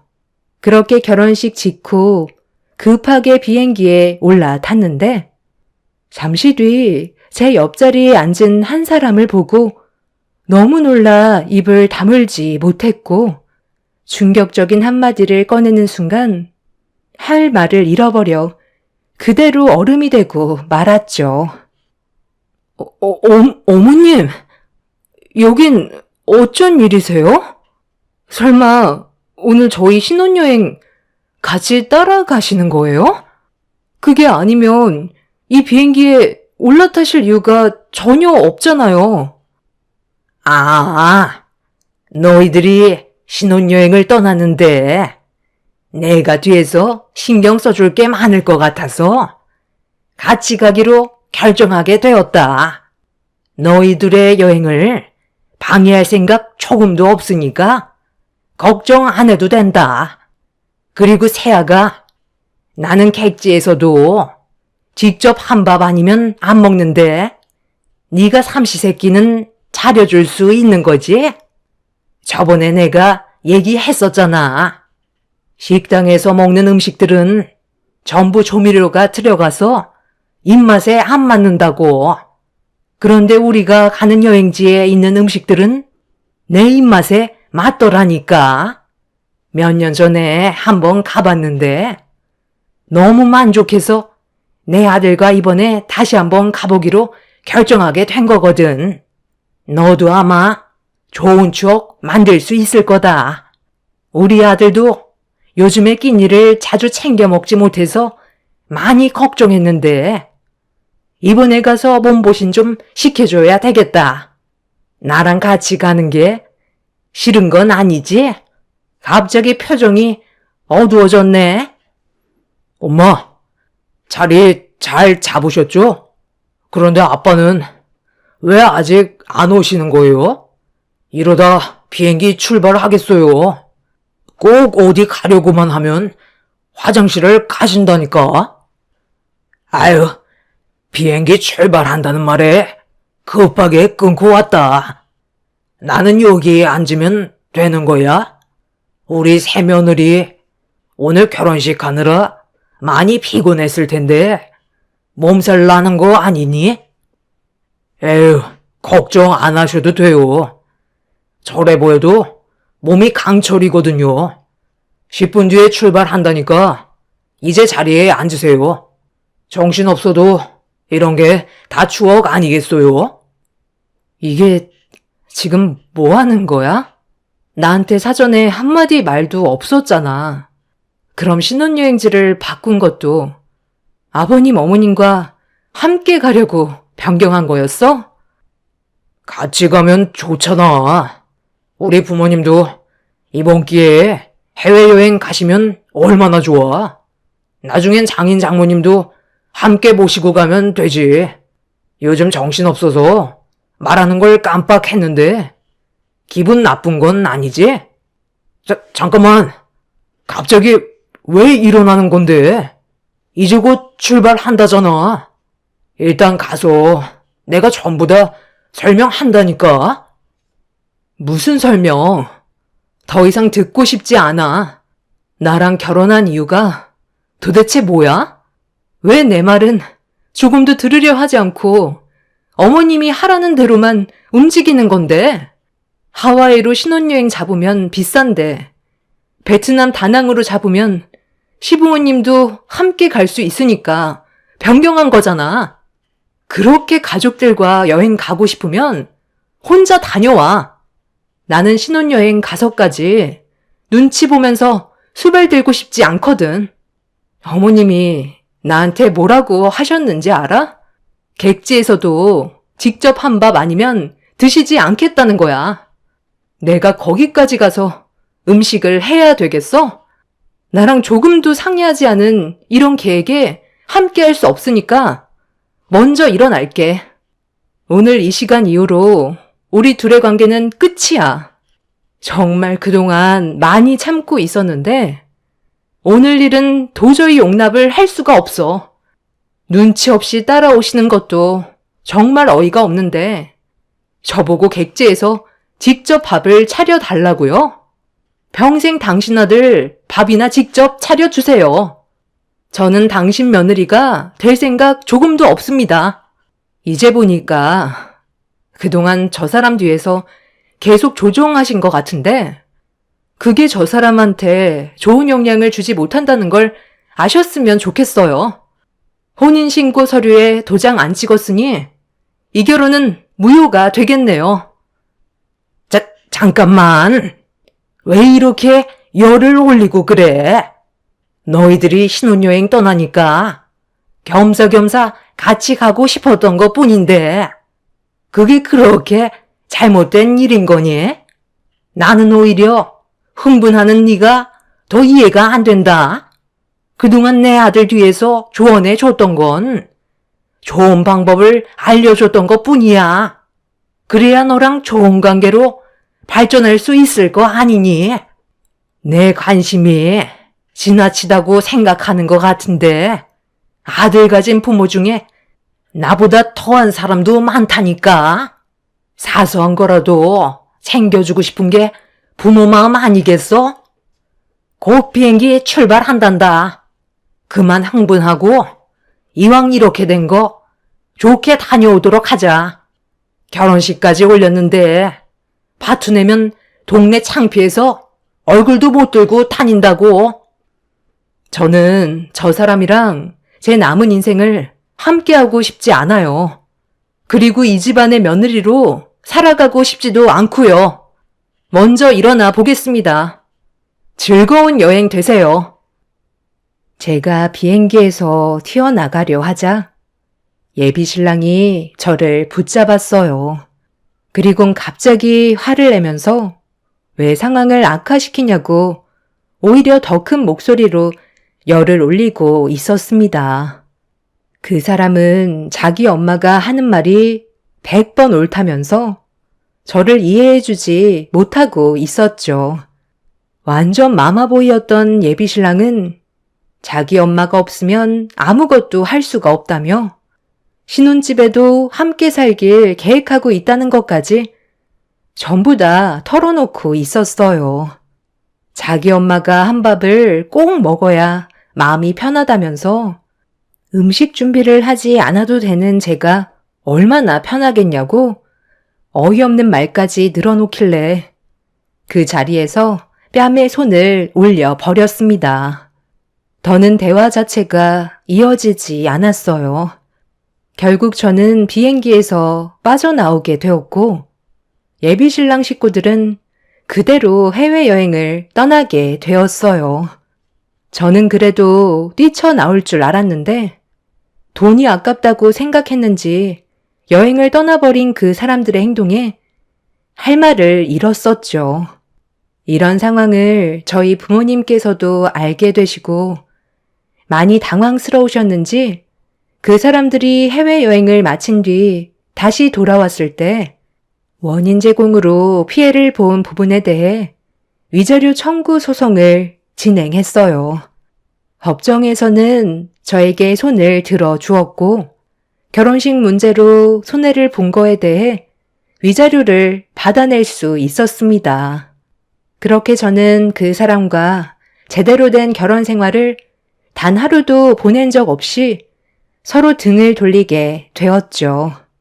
지금 생각해보면 정말 잘한 선택 같아요. 만약 결단력 있게 행동하지 않고 시모에게 끌려 다녔었다면 제 인생의 앞날은 정말 힘들었겠죠. 그 사람은 제가 너무 예민한 거라는데 여러분들 생각은 어떠신가요? 제가 그분들과 함께 신혼여행을 떠났어야 했나요? 퍽 하면 자기 엄마한테 전화해서 도움을 요청하는 그런 사람을 남편으로 받아들여야만 했었나요? 저를 이해하지 못하는 그 사람과 도장 찍기 전에 헤어진 걸 다행이라고 생각하려고요. 앞으로 남은 제 삶에 더 좋은 날이 오길 간절히 바랄 뿐입니다. 제 사연 들어주신 분들 감사합니다. 안녕하세요. 저는 30대 초반 여자입니다. 현재 한 사람이 목숨이 위태로운 상태입니다. 그 모습을 보고 왔는데 앞으로 어떻게 해야 될지 상당히 고민이 많아지네요. 작년에 저에게 상당히 힘든 시기가 있었어요. 남편과 결혼을 하고 1년 정도가 지난 시점에 임신을 하게 되면서 몸이 점점 불어나면서 무거워지다 보니 불편한 점이 너무 많았었어요. 그냥 집에서 안정을 취하고 싶은데 시모는 계속해서 저를 시댁에 불러들여서 이런저런 자잘한 일들을 계속해서 시켰어요. 제가 임신한 몸인 걸 뻔히 알면서 왜 이렇게까지 하시는지 전혀 이해를 하지 못했었죠. 임신 초기에는 그렇지 않았었는데 어느 순간부터 시모가 저를 대하는 태도는 남보다 못한 존재로 취급하는 느낌이 들었었죠. 그런데 제가 불만을 늘어놓기 시작하자 시모가 왜 저를 괴롭히셨는지 충분히 이해할 수 있는 한마디를 꺼내셨고 너무 큰 실망을 해버린 저는 더 이상 시댁에 찾아가지 않았네요. 요즘 시대에 아들, 딸 중요하지 않다지만 그래도 어느 정도는 기대했건만 첫 임신부터 딸이라는 말에 나도 기분이 별로 좋진 않았거든. 이왕이면 내가 바라는 손주가 나오는 게 훨씬 더 마음이 가지 않겠니? 뱃속에 있는 손주가 이미 딸이라고 알게 된 판국에 너한테 잘해줘봤자 내가 얻을 이득이 아무것도 없잖아. 그래서 집안일 좀 시켰는데 그게 그렇게 불만이었니? 성별이야 어차피 네가 결정해서는 알 수도 없는 거니. 현실을 받아들여야지. 아들 낳을 때까지 내가 너한테 대하는 태도는 아마 똑같을 것 같구나. 내 주위에서 아는 지인들 중에 대부분의 며느리가 처음에 딸을 낳잖아? 그럼 그 뒤로 줄줄이 딸만 계속 출산한다더라. 그래서 결국 며느리가 힘들다고 아기 낳는 거 포기해서 아들 손자를 못 본 지인들이 꽤 있는데 내 생각에도 너도 그 길을 따라갈 것 같은 느낌이 너무 크게 들거든. 둘째, 셋째까지 전부 딸을 낳게 되면 너는 아들 낳을 때까지 계속 시도해라. 그래도 며느리로 들어왔으면 당연히 대를 이어줄 각오는 해야 되지 않겠어? 이 문제가 얼마나 중요한 건지 알지? 우리 집안의 대가 이어지냐 끊어지느냐는 너하기에 달렸다는 거야. 이번은 첫 임신이니 넘어갈 수 있다지만 두 번째는 무조건 아들을 봤으면 좋을 것 같구나. 그러니까 제 뱃속의 아이가 딸이라는 이유 하나 때문에 그동안 저를 괴롭히고 있었던 거예요? 정말 너무하시네요. 어머님한테 손녀는 아무것도 아닌 거예요? 요즘 시대에 아들, 딸 중요하지 않다면서요. 그런데 어머님이 하신 말씀은 전혀 다른데요? 아들, 손자를 상당히 원하고 계시고 손녀딸은 필요가 없다는 건데 그럼 손녀한테는 조금도 사랑을 주지 않으시겠다는 건가요? 솔직히 저는 어머님이 이렇게까지 나오실 줄 몰랐어요. 그전까지 잘해주신 건 그저 아들을 낳게 하고 싶어서 신경을 써주셨던 거네요. 어머님 마음 충분히 이해할 수 있었어요. 제 딸을 어머님한테 보여드릴 일은 없을 것 같네요. 그리고 저는 딸 하나 잘 키울 생각이고요. 둘째는 낳지 않을 예정이에요. 어머님이 원하시는 대로 하고 싶지 않아요. 시모는 제가 둘째 낳을 계획이 없다고 하자 얼굴이 일그러지셨고 둘째 계획을 가지지 않을 거면 결혼은 없었던 일이 될 거라며 저에게 겁을 주기 시작하셨어요. 옆에서 듣고 있던 남편은 점점 더 크게 화를 내는 시모를 말리려 했지만 이미 시모는 제가 아들 손자를 보여드릴 계획이 없다고 하자 화가 많이 나셨는지 아무 말이나 막 뱉으셨습니다. 결국 이 문제가 점점 더 안 좋은 방향으로 흘러가게 되었고 저는 임신을 하는 동안에는 시댁에 찾아가지 않고 있었어요. 그런데 시모는 이런 태도를 보인 제가 마음에 들지 않았는지 어느 날 연락도 없이 저희 집에 찾아왔어요. 당연히 남편도 그날 퇴근하고 집에 일찍 들어왔었기 때문에 크게 두려운 건 없었습니다. 저는 좋지 않은 표정으로 현관문을 열고 들어온 시모에게 인사를 드렸고 시모는 저를 무시하시면서 소파에 앉으셨어요. 남편은 당황한 얼굴로 왜 찾아오셨는지 이유를 여쭙자 매년 집안에 큰 행사가 있다는 걸 알지 않냐며 저희 부부도 참석하길 원하고 있었습니다. 그제서야 무슨 이유 때문에 저희 집에 오셨는지 알 수 있었죠. 제 몸 상태를 뻔히 보고서도 시모는 집안 행사에 참여하길 원하셨네요. 저는 당연히 힘들 것 같다고 얘기했어요. 시모는 예상했다는 듯 미소 띈 얼굴로 저를 바라보며 대화를 이어나가셨어요. 오던 오지 않던 그건 네 자유지만 참석하지 않는 게 오히려 안 좋은 상황을 만들게 될 거라는 거 모르니? 어머님, 너무 억지 부리시는 거 아니에요? 제 배를 보고도 지금 김장날 참석하라는 말이 나오시나요? 사람 하나 빠지는 게 얼마나 큰일인지 몰라서 그러는 거야? 너 빠지면 내 아들도 자연스럽게 참석하지 않을 텐데 그럼 그 공백 누가 채울 건데?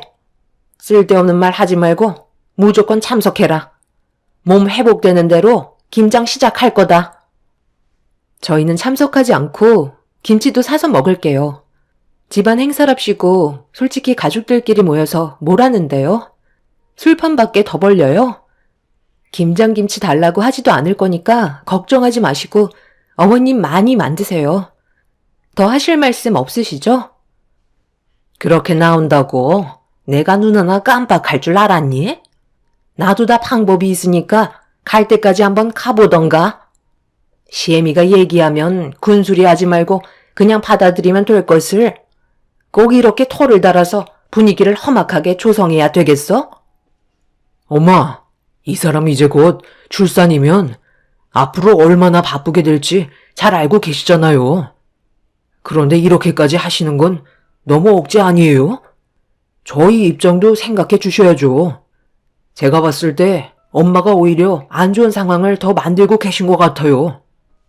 이래서 자식 새끼 다 키워봤자 소용없다는 말이 여기에서 나오는 건가 보다.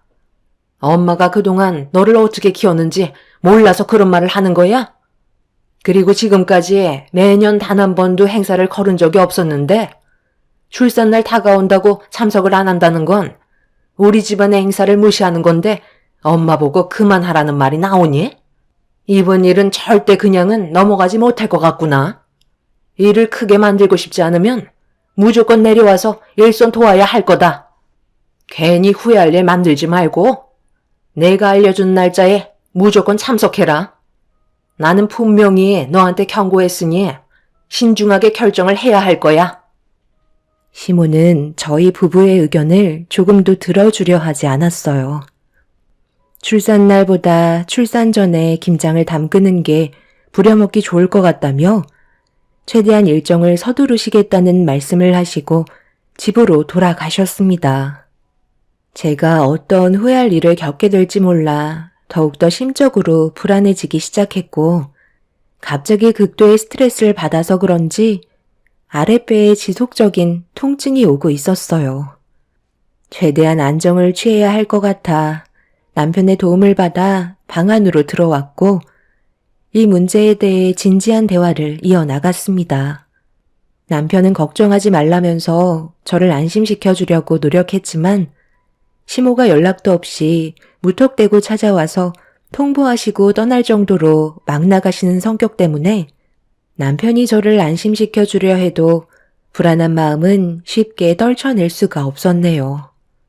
그날 이후 저는 점점 출산날이 임박해 왔고 시모가 한 말이 계속해서 생각이 나서 어떻게 해야 할지 몰라 많은 고민에 빠져 있었습니다. 남편은 당연히 가면 안 된다고 했지만 괜히 또 다른 피해가 생길까봐 너무 불안했어요.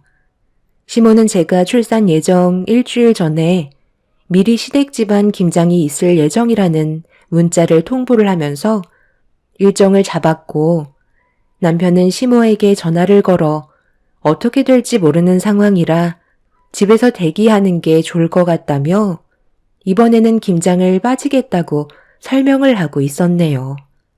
그런데 수화기에서 시모는 남편에게 버럭 소리를 지르더니 이런 것도 며느리가 시켰냐며 난리를 치셨습니다. 아들 손자가 뱃속에 있었다면 저를 정말 아껴주셨을 텐데 손녀딸이라는 이유 하나만으로 시모의 태도는 날이 갈수록 심각하게 변하고 있었습니다. 그렇게 전화 통화로 한바탕 난리가 난 이후에 며칠의 시간이 흐르면서 약속된 당일이 되어 버렸어요. 남편도 시모가 어떻게 돌변할지 몰라 걱정하고 있었는데 김장 당일날 갑자기 뱃속에서 진통이 급격하게 오고 있었어요.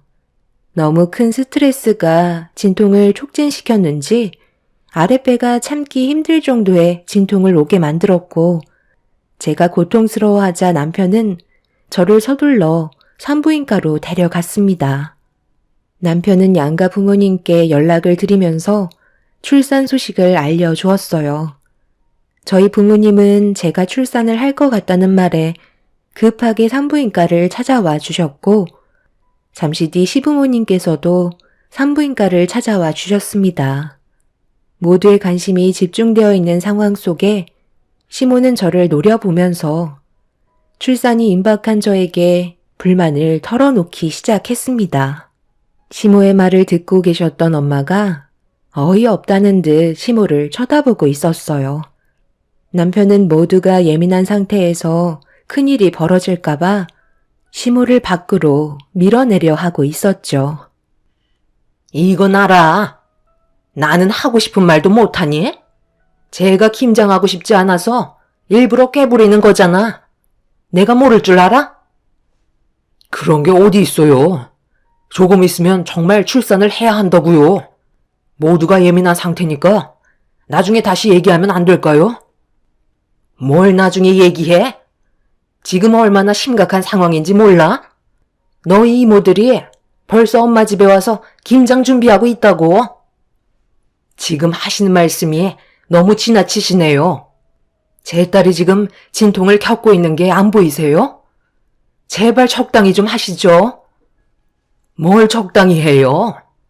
누구 때문에 일정을 일주일 앞당겼었는데, 그런데 하필 모두가 모여있는 상태에서 진통이 오면 누가 봐도 꾀를 부리는 것 같잖아요. 그래서 지금 며느리 말이 진짜인지 거짓인지 구분을 하기 위해 두 눈으로 확인해 보려고 왔네요. 확인하셨으면 이제 그만 돌아가 주세요. 제 딸 출산하는데 방해하지 않으셨으면 좋겠네요. 윤서방, 당장 문 닫아주게. 시모와 엄마는 계속해서 심각한 대화를 주고받았어요.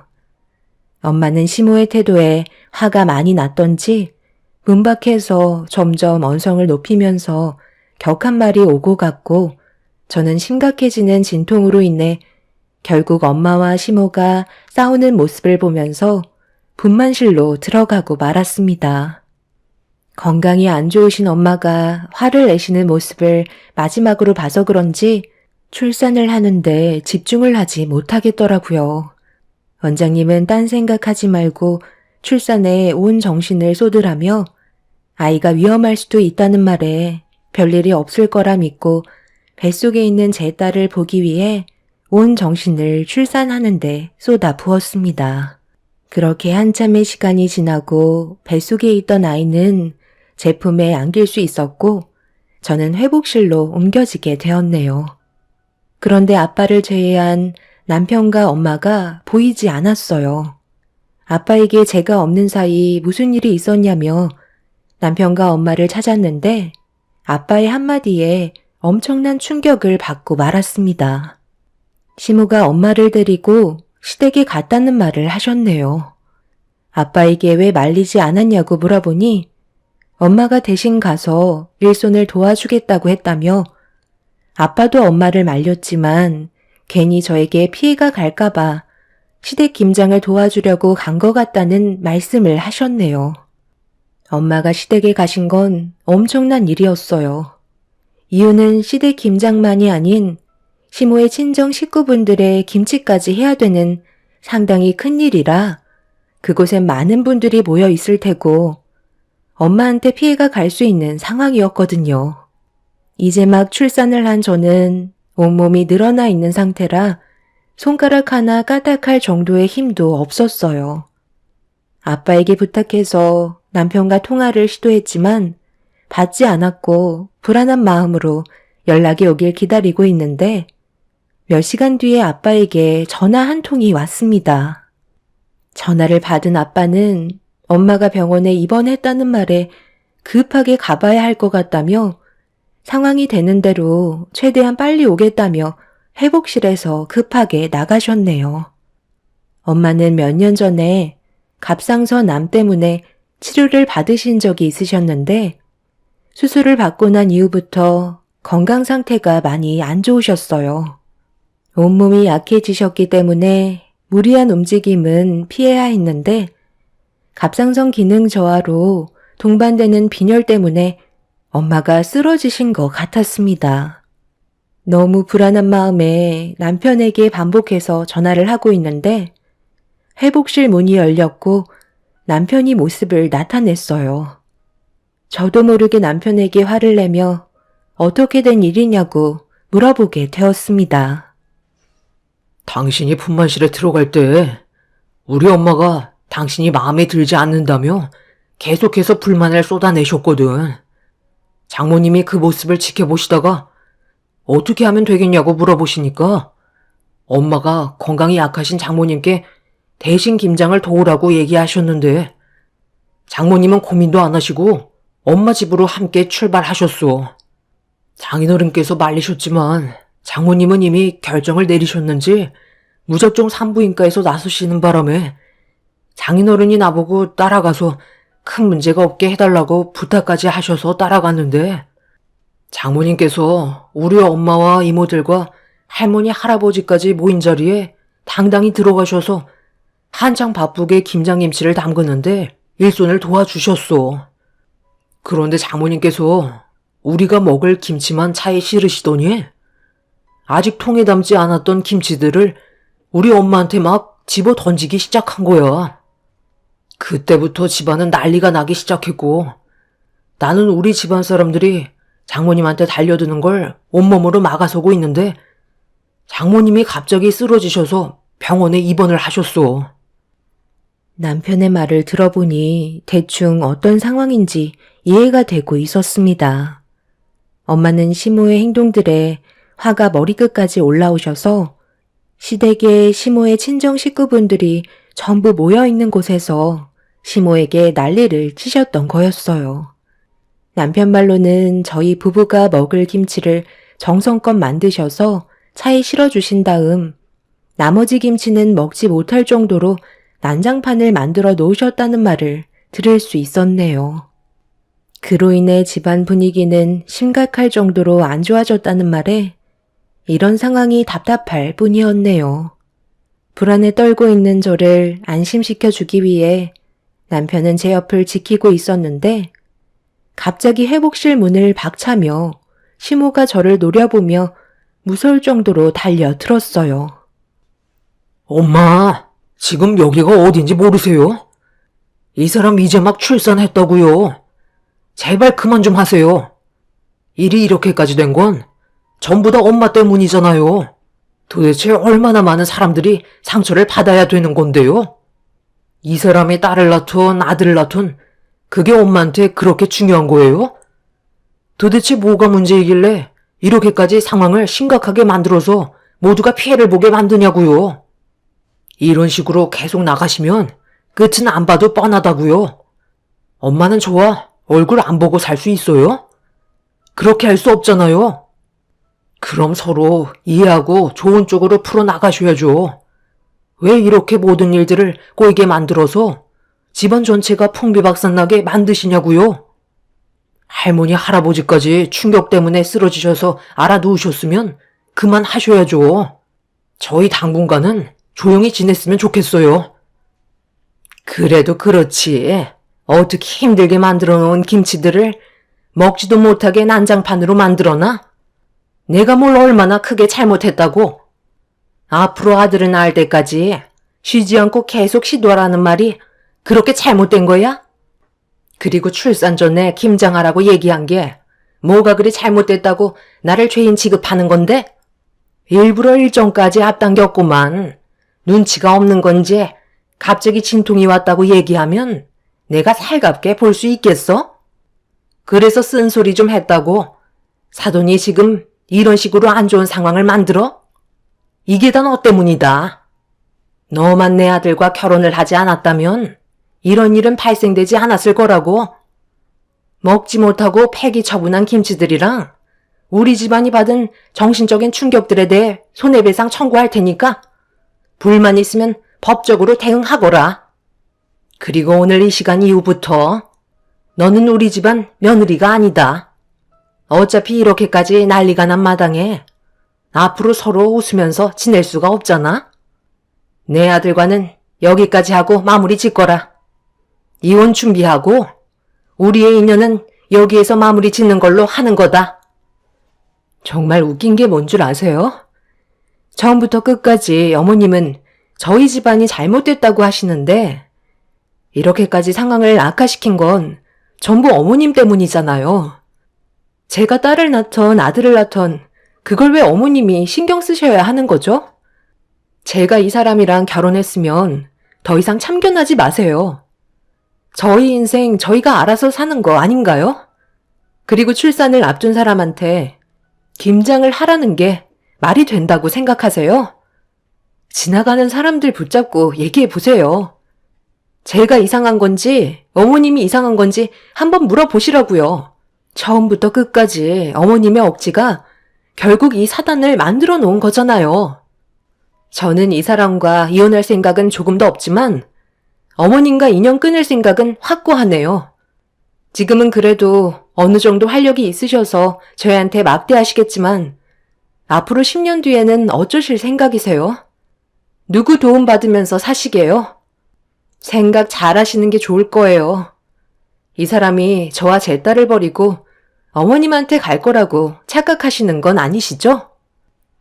시모는 제 말에 화가 머리끝까지 올라왔는지 제대로 움직이지 못하는 저에게 달려들었어요. 남편이 중간에서 시모를 막아서서 더 큰 문제가 일어나지 않았지만 시모는 절대 가만두지 않겠다며 끝까지 화를 내셨죠. 남편은 겨우 시모를 산부인과 밖으로 내쫓았고 병원 관계자의 도움을 받아 제가 몸이 회복이 되는 동안 시모가 산부인과에 들어오지 못하게 출입 금지를 시켰네요. 그날 이후 시모는 몇 번이고 산부인과에 찾아왔지만 내부로 들어올 수 없었고 저는 빠르게 몸을 회복할 수 있었습니다. 중간중간 아빠가 다녀가셨는데 엄마는 퇴원을 하시고 집에 누워 계신다며 저를 보러 오지 못하실 정도로 건강이 많이 안 좋아졌다는 말에 산후조리가 끝난 뒤에 남편과 함께 친정으로 향하게 되었습니다. 수술 이후 살도 많이 빠지시고 건강에도 문제가 많아지셔서 기력을 회복하지 못하는 엄마를 보며 너무 미안했고 마음이 안 좋았어요. 시모만 아니었어도 엄마의 건강은 그래도 조금씩 좋아지는 것 같아 보였는데 한번 난리를 치신 이후 힘든 모습을 보여주고 계셨습니다. 갑상선 암을 치료하신 후에 다행히도 다른 곳에는 전이가 되지 않았지만 연세가 있으신 만큼 한번 나빠진 건강은 쉽게 돌아오지 못하고 있었네요. 아픈 엄마의 모습을 보고 있으니 시모가 저희 가족에게 했던 행동들에 대해 더욱더 화가 치밀어 올랐어요. 저는 집에 돌아온 이후 남편에게 시모의 얼굴을 2번 다시 보고 싶지 않다며 또 다른 피해가 생기는 걸 원하지 않는다며 더 이상 만나질 않길 원한다는 의견을 내세웠습니다. 남편은 조금의 고민도 없이 저와 제 딸이 피해가 가지 않게 하겠다며 제 의견을 받아들여 줬어요. 그렇게 출산 이후 시모와는 더 이상 엮이지 않았습니다. 산부인과에서 손해배상 처리한다며 난리를 쳤던 시모는 남편이 인연을 끊겠다는 말에 꼬리를 내렸고 기회를 엿보며 남편에게 접근할 계획을 세우고 있었습니다. 시모는 전화를 받지 않는 남편에게 지속적으로 문자를 보내면서 보고 싶다고 엄마를 버릴 거냐면서 계속해서 정신적으로 힘들게 만들었어요. 남편이 점점 괴로워하는 모습을 보이고 있었고 그걸 지켜보고 있던 저도 마음이 좋지 않았습니다. 하지만 시모가 저희 가족에게 보여줬던 잘못된 행동들을 눈감아 준다면 무엇을 잘못했는지 전혀 모를 것 같아 남편도 마음을 바로 잡았습니다. 그렇게 인연을 끊고 지내고 있었는데 어느 날 시부가 저희 집에 갑자기 찾아오셨어요. 산부인과에서 한바탕 난리가 난 이후 처음 뵙는 모습은 상당히 안 좋아 보였습니다. 저희는 시부를 안으로 모셨고 잠깐 동안 침묵이 흐르다 남편이 왜 찾아오셨는지 여쭤보자 시부는 어렵게 입을 떼셨네요. 이런 말을 너희들한테 하는 게 내 입장에서도 참 난감하지만 상황이 안 좋은 만큼 일단 알려주는 게 좋을 것 같아서 고민을 하다가 찾아왔다. 그래도 너희 엄마인데 앞으로 남은 시간을 어떻게 활용해야 할지 고민을 해야 되지 않겠니? 그게 무슨 말이에요? 엄마한테 무슨 안 좋은 일이라도 생긴 거예요? 제가 알아들을 수 있게 설명을 해 주셔야죠. 너희 엄마가 내 암이란다. 얼마 전에 갑자기 거품을 물면서 쓰러져서 급하게 병원으로 실려갔는데 머리 중앙에 악성 종양이 자리를 잡고 있는데 계속해서 커지고 있어서 앞으로 더 큰 문제들을 겪어야 될 것 같다고 하더구나. 암이요? 어머님 머리에 암이 있었다고요? 평소에도 건강관리에 철저하셨잖아요. 정말 확실한 암이 맞는 거예요? 나도 너무 놀라서 몇 번이고 다시 물어봤는데 확실하게 악성 종양이 자리를 잡고 있다는 걸 검사 결과로 알게 되었단다. 그런데 문제는 이게 수술을 해도 문제고 치료를 받는 것도 문제라 어떻게 할 수가 없다는 거야. 수술을 하게 될 시 생존 확률도 보장이 안 될 뿐더러 방사선 치료는 크게 도움이 되지 않을 것 같다는 판정을 받게 됐어. 조금이나마 확률이 높은 건 일단 수술이라는데 그 확률이 5% 이내로 상당히 적다더구나. 앞으로 남은 시간이 얼마나 남아있냐고 물어봤는데 앞으로 길어야 6개월 이내라고 그러더라고. 이번에는 겨우 정신을 회복할 수 있었지만 언제 어디에서 갑자기 쓰러질지 모르고 종양이 내 압박 손상으로 인해 식물인간이 될 확률도 상당히 높은 상황이라 병원에 입원되어 있는 상태다. 너희 엄마가 너무 큰 충격을 받아서 그런지 아무것도 하지 못하고 있는 상태고 이런 모습을 너한테 보여주고 싶지 않은 것 같더구나. 시부의 말에 엄청난 충격을 받았고 저희는 시모의 상태를 확인하기 위해 어쩔 수 없이 병원을 찾아가게 되었습니다. 그곳에는 시모의 친정 가족분들이 모두 함께 모여 있었는데 저희가 오자마자 안 좋은 시선으로 바라보고 있었어요. 하지만 시모의 건강이 안 좋은 상태라 소란을 피우지는 않으셨네요. 남편은 조심스럽게 병실 문을 열었고 저도 그 뒤를 따라 들어갔습니다. 시모는 깊은 잠에 빠져 계신지 깨어나지 못하고 계시길래 조용히 시모의 모습을 지켜보고 있었죠. 불과 몇 달 전까지만 해도 온 집안이 떠들썩할 정도로 난리를 치시던 분이 한순간에 병원 신세를 지고 계신 모습을 보니 사람 일은 한 치 앞도 모른다는 걸 알 수 있었습니다. 남편과 저는 시모가 눈을 뜰 때까지 한자리를 지키고 있었고 남편은 그 모습을 바라보면서 눈시울이 붉어진 상태였어요. 그렇게 어느 정도 시간이 지나자 시모는 천천히 눈을 떴고 저희가 앞에 서 있자 하들짝 놀라면서 저와 남편을 번갈아가며 쳐다보고 계셨습니다.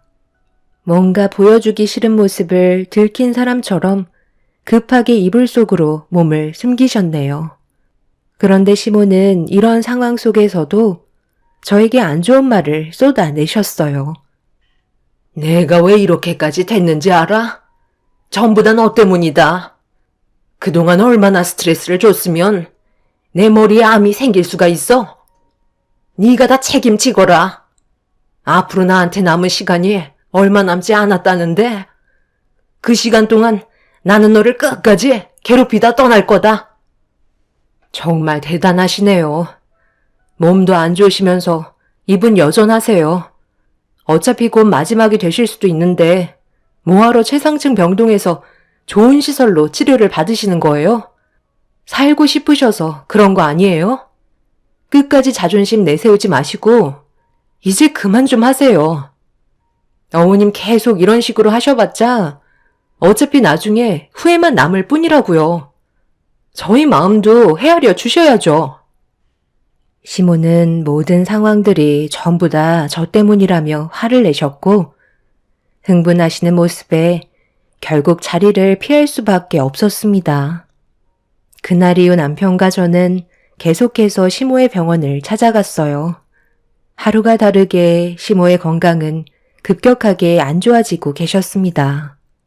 그러던 어느 날 시모 옆에서 남편과 함께 병간호를 해주다가 잠깐 졸다가 눈을 떴을 때 시모는 저희를 보며 눈물을 흘리고 계셨습니다. 당신이 저지른 행동들에 대한 벌을 받는 거라며 울부짖고 계셨어요. 남편은 오열하고 계신 시모를 진정시키려 노력했고 시모는 제발 살려달라면서 앞으로 저희한테 잘하겠다고 그동안의 잘못된 행동들에 대해 뉘우치고 계셨습니다. 결국 시모도 무엇을 잘못하셨는지 전부 다 알고 계셨던 거였어요. 앞으로 시모에게 남은 기간은 5개월 정도고 그 전에 수술을 할지 말지 결정을 해야 됩니다. 5%의 확률을 보고 수술을 해야 될까요? 가족 모두 아직까지 결정을 하지 못하고 있는 상태이네요. 사람의 인생 정말 한 치 앞도 모르는 것 같습니다.